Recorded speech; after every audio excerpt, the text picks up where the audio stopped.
कई योनियों में भटकने के पश्चात में मनुष्य का शरीर मिलता है।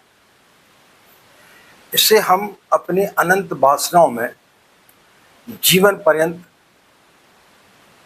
उसी में भटकते रहते हैं और अपने जीवन को जब समाप्त कर देते हैं तो अंतिम समय में समझ में आता है कि हमने अपने जीवन को ऐसे ही गंवा दिया और हमने इस महत्वपूर्ण पड़ाव को जो ईश्वर ने हमें दिया था उसे हमने इन्हीं वासनाओं के चक्कर में पूरा गंवा दिया।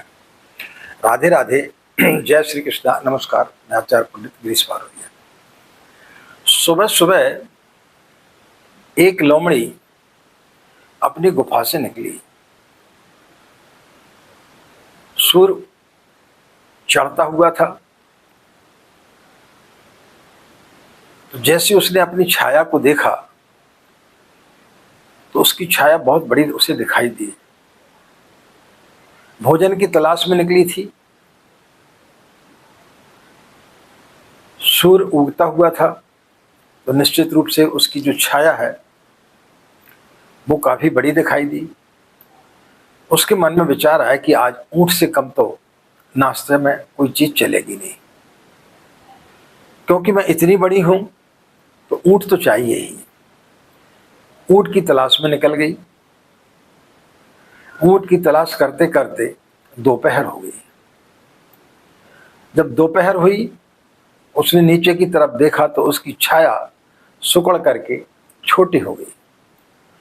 तो उसने सोचा कि अब तो चींटी भी मिल जाए तो काम चल जाएगा।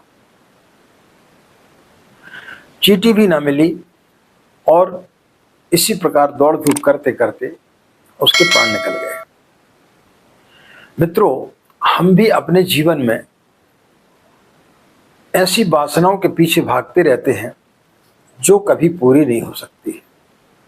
अनंत वासनाओं के पीछे भागते हैं। एक इच्छा पूर्ण होती है, दूसरी उससे बड़ी हम वासना पाल लेते हैं और जब अंतिम समय आता है तो फिर वो छाया भी दिखाई नहीं देती। फिर हमारे पास में इतना सामर्थ्य, इतनी शक्ति भी नहीं रहती कि हम कोई छोटी सी साधना उपासना भी कर सकें, कुछ अपने जीवन में ऐसे काम कर सकें जो हमें परमात्मा की ओर ले जाए।